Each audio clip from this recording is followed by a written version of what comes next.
Thank you, that is.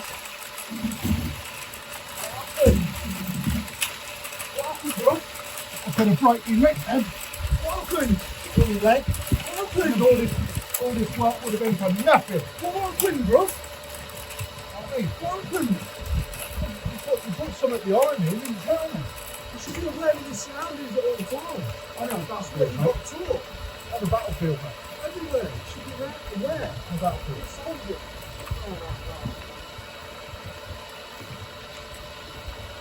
That's right, actually. You know what?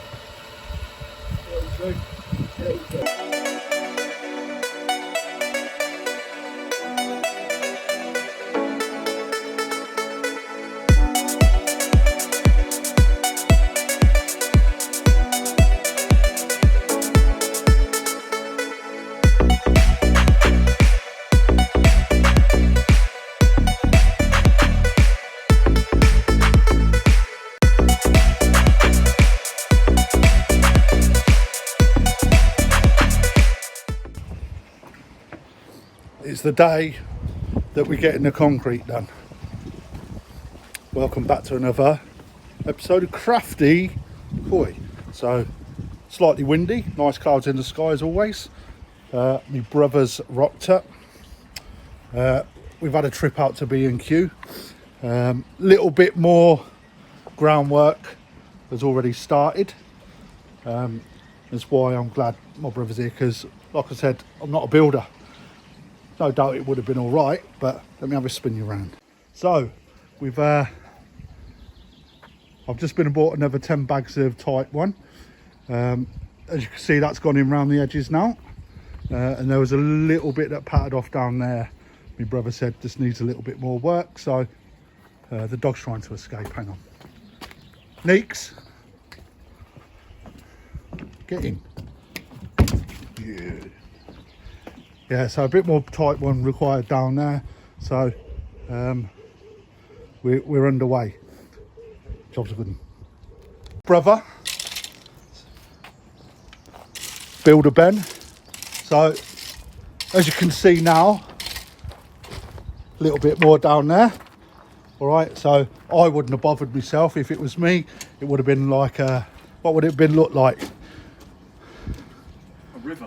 A river. Up and down. Yeah, it would have been up and down, but that's why he's here. So you can see, I don't know why he's raking stones though, because it only brings stones up. So, but he said to me, you've prepped everything.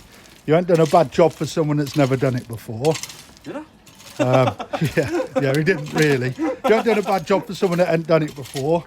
But if I'm honest, if you look where he's actually raking, that is, other than this little patch here and this little patch here, that's all we needed to do from what I'd already done. So, but it's good to have someone keeping you company doing it. So.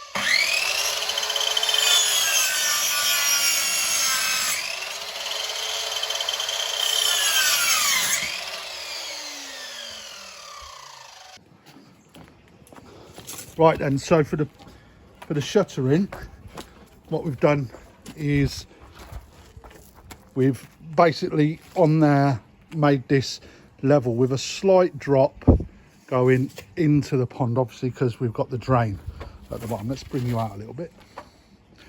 So, and then from here, measured across to 2.5, and then again done the same from there to this side at 2.5 as well, and then from there across to 2.5. So when it comes to doing when it comes to dragging back, when the cement's in, we create ourselves a nice square base. So that's what we're doing. So then, so what we've done, let's come back a bit. So what we've done is to put the shuttering in, we've done the line that we wanted down the left. Then on the right, we've measured across. Okay, now a little tip, right, don't put your stakes onto the actual shuttering. Hammer your stakes in, and then what you can then do is lay a plank across the top, put your level on it, and then you can then higher and lower the shuttering on this side, and then put the screw into the stake through the shuttering. Okay, that way you ain't got to keep knocking everything about. Okay, so we've done that 1, 2, and then the opposite end we've then gone 3 and 4. Now from this end to this end down to the drain, we've created a small little drop off, so the water will naturally come down off the shuttering. However, where the drain is itself, as we come down, okay, so the concrete, we're going to come out to about where my finger is now, okay, and then we're going to trowel it down to create more of a drop off into the middle. So from this side here to this point, there's a good 30mm drop, but by the time we've got a bit of concrete in from here, all right, it'll come off gradually. All right, so when it comes to the final part, there's a little bit more pull to suck everything down. So I'm glad he's here.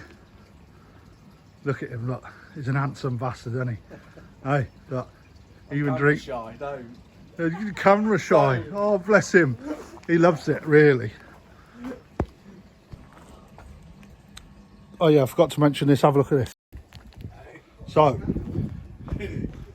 if you look back when the shuttering was in, you'd see below the shuttering there was quite a large gap where the ground dipped off, where my ground preparation was shit. But ultimately, what we've done here is we have created a little bit like when you're putting your sleeper in, and then you're lining the sleeper walls to stop the mud from coming through, and also to keep the water off. Well, we're doing the same here. So a strip of plastic stapled to the side of the shuttering, and then a bit of a type 1 over the 2, although some of that looks like type 2. And then when we pour the concrete here soon, what's going to stop then is the concrete from just sliding out under that gap. Okay, so once the stakes have then been put in, all right, we've then reinforced them again by putting stakes in between the ones that we originally used to level it off. So yeah, this one don't really matter at this end because we level off from left to right. So the end ones are merely to hold the concrete in place, and it's the same this side. Okay, so you'll see there, for people that need to know. Right, so that's the shuttering from right to left. Let me just find it on camera. All right, there you go. That's perfectly straight, and it's the same all the way back. So if I run the level here, you will see that the bubble's slightly off center, and that's because when we fill with water and we drag back, the actual water will run from right to left on the picture. Okay, so that'll be the same. So the back of the pond running towards the house now, you'll see that again the bubble's off center, so that will naturally create as we drag back from front to back towards the drain itself. The only thing that we need to change when we're actually dragging back is the fall of the water going that way and going that way. So I think you'll see that Well, what I've learnt now from my brother being here, getting that shutter in will just give you everything that you need with regards to the water flow. So what I have taken away from just learning that is with the ground preparation on a pond, if you'd get your shuttering right, when it comes to filling and then dragging back the concrete, you're going to create the perfect floor without the need of having to trowel or put any screed in, etc., that I've seen other people do. So I'm not saying that, you know, what other people have done is wrong. I'm saying what we're doing here, where we're just putting a concrete base in on top of a type 1 bed, for instance, is going to be strong enough to hold the water. But rather than doing all the extra work, by prepping the shutter in, what we're actually doing is creating the same effect but with less work. So that's what happens when you've got a brother that's been in the trade for 22 years. My brother, look. So now my brother, like just as proof, right, I'm sweating my tits off, right? Look at me brother. Not an ounce of bead on him. Right, that's because he's just made me shovel and bring all that down. He said, right, what we need next is we need to get the ballast round. Right, he stood there. Hold on. If you watch his channel enough, you know he's full of shit. No need for it, is there? Language. Children are watching, brother. Yeah. Right, so the ballast is got first ton in. We've taped off the drain. The dogs kicked the ball in the pond, so we need to cement that. Let's go round it. Yeah, let's go round it. That'll be all right. Don't pick that up now. So we're well on our way.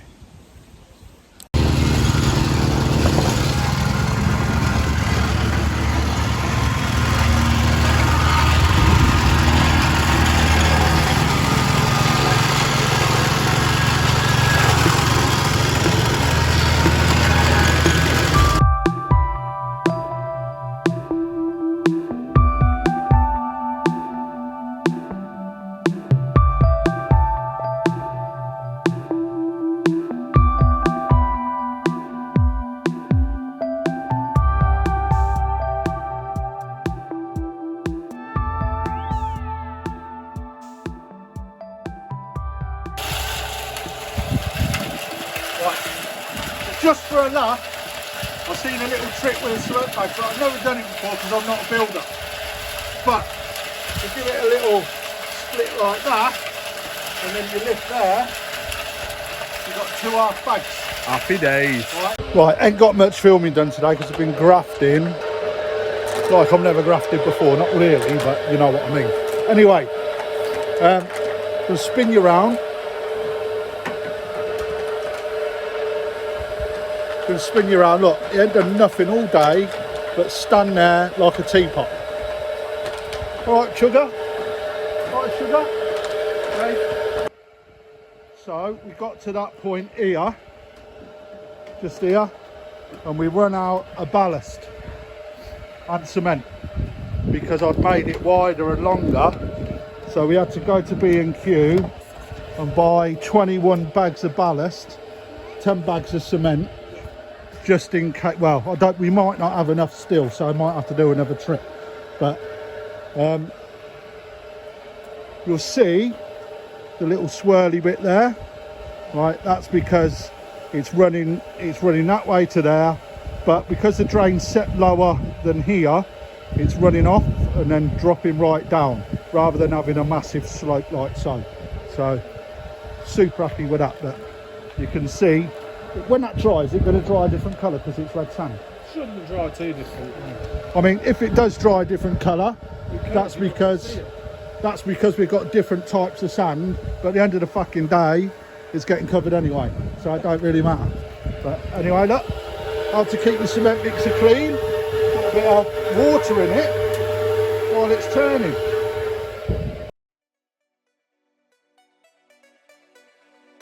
Another tip. I ain't even a builder.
So it is now Monday.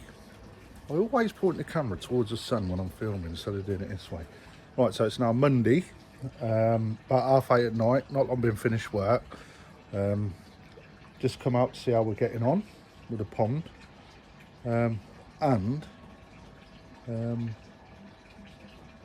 Overall, pleasantly surprised. So let me just spin you around and then I'll show you. I will show you a little bit closer up.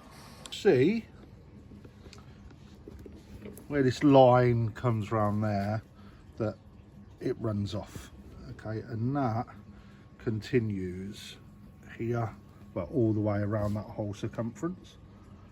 Okay, so as I come out there, that there drops down into the drain. We've had some rain today and this is the only time, and well, let's put it that way, that drain's half full.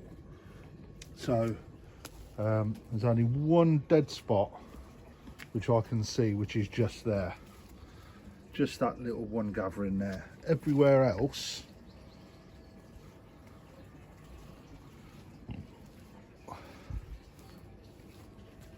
is perfect. Now I'm hoping that the flow, because I'm going to have a return over here anyway, the flow will just push anything away from there anyway. So it gives you a scale of how big the actual pond's going to be. So I think that it's going to be about just over 4,000 gallons, I would imagine, once the brick line's in. So yeah, I'm super chuffed with what we've achieved. So bro, thanks very much for help. What the next plan is to get obviously to get the walls up, okay, but wouldn't mind some feedback on the best place to put that. Now I do have a Tempest filter and I want to connect that via a 10,000 vary that's running via a Tempest to that. So I know absolutely nothing about backy showers or the media. I know what a backy shower is, but I've never ever had a backy shower, so I've never interested myself in looking at the media, etc. Although be it I know that Koi Wholesale puts some stuff on, but I wouldn't mind some feedback from you guys telling me what you use and why you think it's why you think it would be best to use that, so I can have a look at what the options are and what the pros and cons are, etc., as part of the research. But obviously because the bottom drain's off centre now, it should really be there, but I weren't moving that. So I need to reposition, I need to rethink how the returns are going to work. So I think that we need a couple of returns here, bearing in mind I'm having a window here as well. All right, so I really would like returns coming in at the side of the window because the fish like to swim into the side, so you'll get to see it. But again, any comments on best ways of conducting that would be much appreciated. I want to say, just so before I sign off, this Saturday is going to be Saturday and Sunday is the BKKS National Show. Loads of YouTubers going, me inclusive of that. So I hope to see you. I hope to see you there. If you feel brave enough, come and say hello. Always happy to chat. And then you know, anything koi related really. So in the meantime, if you haven't already, please subscribe to the channel, help it as much as you can. I'm seeing some major uplifts in the subscriber count. Just thank you to Phil Telford Koi Pond for the shout out, really appreciate it. It's also watching the subscribe count with interest, which I thought was quite cool. In the meantime, if you haven't, hit the subscriber button, hit the like button as well. I want to try and get 100 likes because I'm getting around 1,500 views. It'd be nice to see 100 likes coming up onto the actual videos as well. And share it amongst your mates as well if you could. It'd be much appreciated.